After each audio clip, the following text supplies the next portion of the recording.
नमस्कार मित्रांनो. वारंवार आपण कीटकजन्य आजार नियंत्रण कार्यक्रमामध्ये गप्पी, गप्पी, गप्पी मासा हा शब्द ऐकत असतो. पण या गप्पी माशाची इत्थंभूत माहिती जी आहे, गप्पी मासा कसा असतो, त्याचं जीवनचक्र कसं असते, आपण जे हॅचरीज वापरतो, त्या हॅचरीज कशा असायला पाहिजे, त्याची नियमावली कशी असायला पाहिजे, ही सगळी माहिती जी आहे या व्हिडिओमध्ये मी आपणास शेअर करत आहे. मी डॉक्टर संजय कार्लेकर, कीटकशास्त्रज्ञ. मित्रांनो, हा जो व्हिडिओ आहे तुम्ही आपल्याकडे जे असलेल्या आशा वर्कर आहेत, आरोग्य कर्मचारी आहे, आरोग्य सहाय्यक, आरोग्य पर्यवेक्षक आणि इतरांना शेअर करा, जेणेकरून गप्पी माशाची इत्थंभूत माहिती ही सगळ्यांना मिळेल. चला बघूया गप्पी माशांबद्दल माहिती. यामध्ये या एपिसोड्समध्ये कंटेंट काय, वापरण्यात येणारे जे मासे आहेत, गप्पी मासे आणि गंबुसिया मासे याची वैशिष्ट्ये काय, गप्पी आणि गंबुसिया माशांचे जीवनचक्र काय असते. आपल्याला बरेचदा प्रश्न पडतो की गप्पी मासा किती जगतो, किती दिवसानंतर अंडी देतो आणि काय, ही सगळी माहिती आपल्याला जीवनचक्रामध्ये मिळेल.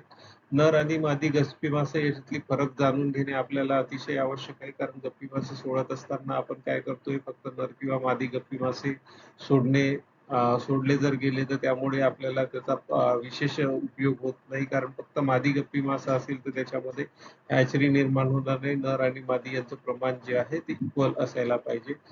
त्यानंतर आपला महत्वाचा पार्ट असतो की गप्पी मासे पैदास केंद्र. त्यामध्ये गप्पी मासे पैदास केंद्रामध्ये नैसर्गिक गप्पी मासे पैदास केंद्राची नियमावली काय आहे, आणि कृत्रिम गप्पी मासे पैदास केंद्राची नियमावली काय आहे, हे दोन्ही आपण जाणून घेऊया. तसेच गप्पी माशांची वाहतूक, जर गप्पी मासे आपण निर्माण केले आहे तर त्याला ट्रान्सपोर्टेशन कसे करायचे, त्यांचे काय नियम आहे, हे सुद्धा जाणून घेऊ. आणि एखाद्या ब्रीडिंग सोर्स मध्ये आपण गप्पी मासे किती सोडावे, हा एक प्रश्न असतो की आपण आपले कर्मचारी घेतात गप्पी मासे पकडले की गप्पी मासे एखाद्या ब्रीडिंग सोर्स मध्ये सोडतात, परंतु ते किती सोडावे. चला, वापरण्यात येणाऱ्या गप्पी माशाचं वैशिष्ट्य काय हे आपण जाणून घेऊया. यामध्ये गप्पी माशाचा उपयोग म्हणजे आपल्याला रासायनिक प्रदूषणापासून निसर्गाला आपल्याला मुक्त ठेवायचं आहे. हे माशांचं वैशिष्ट्य काय असायला पाहिजे, जे आपण जीवशास्त्रीय पद्धतीने डासडी नियंत्रण म्हणून वापरतो, ते मासे एकदा सोडल्यानंतर ते स्वतः जगायला पाहिजे, त्यांचं ते डासडी भक्षण करीत असले पाहिजे. आणि त्यांचे एक बिहेवियर असलं पाहिजे की ते जे मासे आपण वापरतो आहे ते तलाव किंवा डबक्याच्या पेरी फीडर असले पाहिजे. आणि डासांची एक सवय असते की ती पेरी ब्रीड करते. आपल्याला एक महत्वाचा प्रश्न येतो की एवढा मोठा तलाव आहे आणि मी त्यामध्ये गप्पी मासे सोडतो आहे, तर त्याचा काय उपयोग आहे. तर जगामध्ये जेवढेही डास आहेत, 3,500 जवळपास डासाचे स्पीसीज आहेत. त्यापैकी गॅनोफिलिस गंभीर नावाचा जो डास आहे तो फक्त तलावाच्या मधात ब्रीड करतो. बाकीचे जे डास आहे, ब्रीडिंगची जी सवय आहे तलावाच्या किनारपट्टीवरच ते ब्रीडिंग करत असतात आणि हे मासे काय तलावाच्या किनारपट्टीवरच यांचं फीडिंग असते. त्यामुळे आपलं एवढंच मोठा तलाव असं कन्सिडर करायचं नाहीये आपल्याला. आपल्याला काय करायचंय, आपल्याला वारंवार गप्पी मासे सोडायचे आहे, जेणेकरून गप्पी माशांची जर संख्या जास्त असेल त्या तलावामध्ये तर आपल्याला डासांचं ब्रीडिंग त्याच्यामध्ये कमी होणार नाही. या माशांची यांच्यामध्ये अशी कॅपॅसिटी पाहिजे की कमी पाणी सुद्धा असलं तरी जगायला पाहिजे. पाण्याच्या वरच्या पातळीवर ते भक्ष्य ग्रहण करायला पाहिजे, कारण रेस्टिंग जो आहे, डासाचा जो वर वर असतं, डासाची लार्वी जी असते वरच्या स्तरावर रेस्ट करते आहे. जर डास अळी जर उपलब्ध नसेल तर हे मासे इतर सुद्धा अन्न ग्रहण करायला पाहिजे.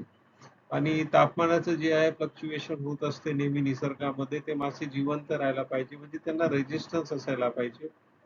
आणि त्यानंतर जे मासे आपण वापरतो आहे ते मासे एका ठिकाणाहून दुसऱ्या ठिकाणी ने-आण करताना मरायला नको. त्यामुळे ते तेवढं त्यांच्यामध्ये रेजिस्टन्स असायला पाहिजे. आणि प्राधान्याने जर आपण या कार्यक्रमामध्ये वापरतो आहे गप्पी मासे, तर प्राधान्याने महत्वाचं आहे की ती इतर अन्नापेक्षा डासअळी भक्षण करायला पाहिजे.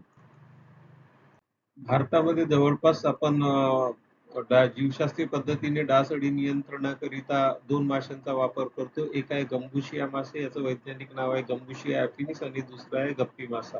गंबुशिया मासा 1928 पासून भारतामध्ये वापर होतो आहे. जर पूर्ण वाढ झालेला जर नळ आपण बघितला तर तो जवळपास 4.5 सेंटीमीटर पर्यंत त्याची वाढ होते, आणि मादी मासा जो आहे 6 ते 8 सेंटीमीटर पर्यंत तो वाढतो. मादी मासा हा आकाराने नरापेक्षा मोठा असतो आणि हा जो ब्लॅक एरिया दिसतो आहे याला आपण ग्रॅव्हिड स्पॉट असे म्हणतो. त्यामुळे आपल्याला नर आणि मादी मासा हा आरामशीर ओळखता येतो. यांचं जीवनचक्र किती आहे, जवळपास हे 4 वर्षापर्यंत जगतात. 3 ते 6 महिन्यांनी यांची प्रजनन क्षमता तयार होते आहे आणि बरेचदा आपण म्हणतो, की हे जे मासे आहेत एका वेळी 200 पिल्लांना जन्म देते, 300 असं नाहीये. हे मासे जे आहे आपल्या जीवन काळामध्ये जवळपास 900 ते 1200 पिल्लांना जन्म देते आहे. तर त्यामध्ये 7 ते 8 पिल्लं ती देत राहते. आठवड्याच्या अंतराने ब्रूड्स ती सोडते आहे. आणि त्यानंतर या माशाचं वैशिष्ट्य आहे, की हा सरफेसला फीड करतो आणि आपला डास जो आहे सरफेसला ब्रीड करतो. त्यामुळे या माशाचा खूप उपयोग होतो आपल्याला. या माशाची वाहतूक करण्यासाठी विशिष्ट कंटेनर लागत नाही. हा पूर्णपणे रेझिस्टन्स आहे. आपण नर आणि मादीमधला फरक आत्ताच बघितलेला आहे. त्यानंतर आपण बघतो आहे महत्त्वाचा मासा जो आपण नेहमी वापरतो गप्पी गप्पी फिश म्हणतो आपण, गप्पी मासे म्हणतो. त्याचं वैज्ञानिक नाव आहे पॉयसिला रेटिक्युलाटा. मेल मासा जो आहे पूर्ण वाढ झालेला हा वरचा जो दिसतोय तुम्हाला मेल मासा आहे. जवळपास 3 सेंटीमीटर पर्यंत पूर्ण वाढ झालेला मासा असतो आणि मादी मासा जो आहे जवळपास 6 सेंटीमीटर पर्यंत वाढतो आहे. नर मासा जो आहे आकाराने लहान असतो नेहमी मादीपेक्षा आणि याला तुम्हाला नेहमी नर माशामध्ये बघा ऑरेंज कलर असा दिसतो आणि त्याला इथे एक ब्लॅक स्पॉट असेल आणि टेल रिजनला म्हणजे या भागामध्ये एक ब्लॅक स्पॉट असेल. याच्यावरून आणि तो खूप सुंदर दिसतो असा दिसायला. त्यामुळे आपल्याला नर आणि मादी मासा ओळखता येतो.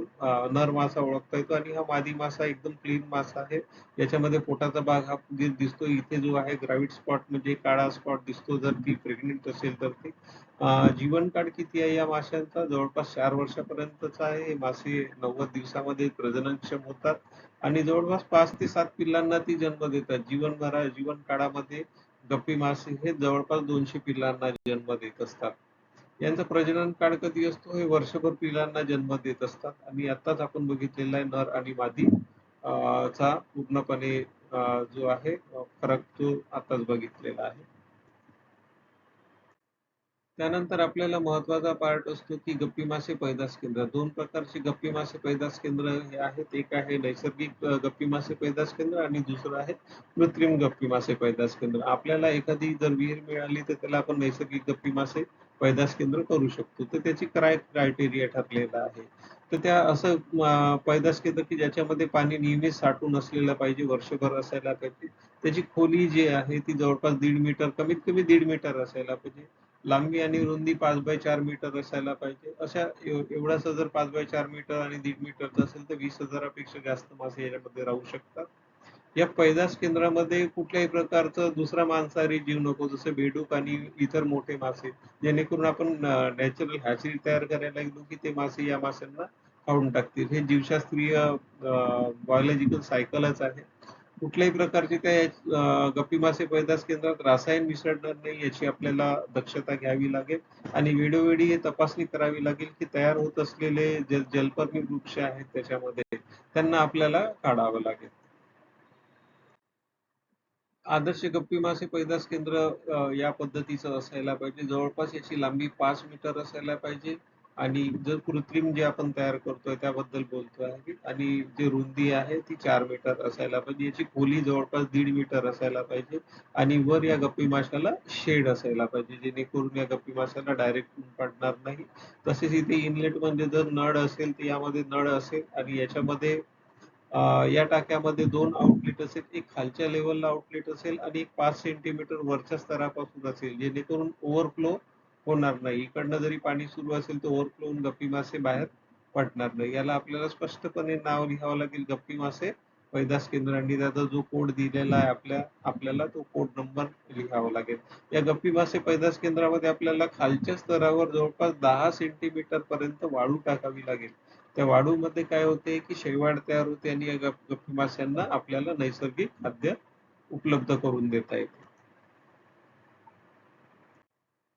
त्यानंतर आदर्श गप्पी मासे पैदास केंद्र कुठे असायला पाहिजे? हे sub centre, P-S-C, R-H, H-D-S ज्या ठिकाणी आपल्याला सोयीस्कर होऊ शकेल त्या ठिकाणी आपल्याला गप्पी मासे पैदास केंद्र तयार करावं लागेल जेणेकरून आपल्याला जे पारेषण काळ आहे त्या काळामध्ये आपल्याला गप्पी मासे उपलब्ध असले पाहिजे. याची लांबी व रुंदी आपण बघितलेली आहे 5 बाय 4 आणि हे टाके जे बनवत असताना यांची जी जाडी आहे 0.5 मीटर जाडीची भिंत असायला पाहिजे जेणेकरून ही पूर्णपणे सेफ आहे.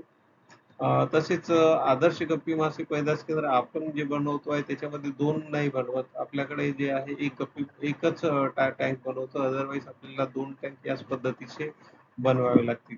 याची खोली जी आहे ती मगाशी सांगितल्याप्रमाणे जवळपास 1.5 मीटर असायला पाहिजे. पाण्याचा ओव्हरफ्लो होऊ नये म्हणून आउटलेट आपण बघितलेले आहे. वरच्या स्तरावर असेल 5 सेंटीमीटरवर, खाली असेल आणि यांना काय अन्न दिलेलं पाहिजे आपल्याला गप्पी मासेला आपल्याला सेंद्रिय जे अन्न आहे त्या पद्धतीचं अन्न द्यावं लागेल. जर आपल्याकडे सेंद्रिय अन्न उपलब्ध नसेल तर आपला जो आटा असतो पीठ ते सुद्धा आपल्याला यामध्ये टाकता येईल. गप्पी माशाची वाहतूक करत असताना आपण जर गप्पी मासे काढलेले आहे, काढत असताना गप्पी मासे जे ज्या कंटेनरमध्ये आपण घेणार आहोत प्लास्टिकची बकेट किंवा तिथे 50% पाणी आपल्याला त्या हॅचरीमधनंच घ्यायचं आहे, जेणेकरून त्याचं टेम्परेचर मेंटेन राहील आणि आपल्याला जर दूरवर ते गप्पी मासे वाहतूक करायची आहे, एखाद्या पिशवीचा उपयोग ती 3 ते 5 याची पिशवी असायला पाहिजे, लिटरची पिशवी आणि 1.5 लिटर पर्यंत पाणी आणि बाकी सिलेंडरनी किंवा याच्यानी हवा भरायची आपल्याला ज्या पद्धतीने आपल्याला उपलब्ध असेल आणि त्या पद्धतीचे जे आहे त्याला पॅक करून आपल्याला वाहतूक करायची आहे. एक महत्त्वाचं आहे की गप्पी मासे वाहतूक करत असताना आपल्याला वाटते की ते उपाशी राहून मरतील, पण तसं नाहीये. गप्पी माशांना आपल्याला वाहतूक करण्यापूर्वी 10 ते 12 तास आधी उपाशी ठेवायचं आहे, जेणेकरून त्या वाहतुकीच्या पिरियडमध्ये ते घाण करून ते पाणी जे आहे खराब करून टरबीट याच्यामुळे ते मासे मरणार नाही. आपले जे प्रत्येक आरोग्य सहाय्यक आहे, आरोग्य पर्यवेक्षक आणि आरोग्य कर्मचारी यांनी महिन्यातून एकदा तरी ह्याची तपासणी करायला पाहिजे, की ज्यामध्ये कुठले मांसाहारी जीव वगैरे तर आलेले नाहीये. आणि ज्या गप्पी मासे ज्या ठिकाणी आपण उपयोग करतोय, जिथे सोडतो आहे, ते गप्पी मासे जिवंत आहे किंवा नाही हे सुद्धा पाहावं लागेल आपल्याला. आणि महत्त्वाचा एक विषय आहे, की गप्पी मासे आपण किती सोडायला पाहिजे.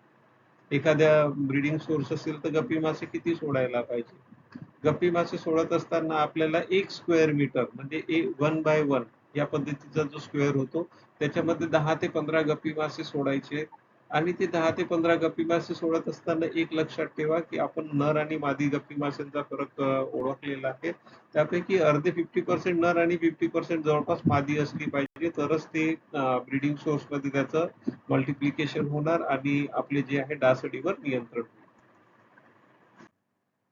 मित्रांनो, या चॅनलच्या माध्यमातून मी आपणा सगळ्यांना जे आहे कीटकजन्य आजाराविषयी संपूर्ण माहिती देतो आहे. या चॅनलला कृपया सबस्क्राईब करून घ्या आणि आपल्याला जे प्रश्न असेल किंवा आपल्याला वाटत असेल की या विषयावर व्हिडिओ सरांनी शेअर करायला पाहिजे आहे, तर कृपया मला कमेंट्समध्ये सांगा की तुम्हाला कोणकोणत्या विषयावर अडचणी आहे, जेणेकरून कीटकजन्य आजारावर आपल्याला नियंत्रण मिळवता येईल.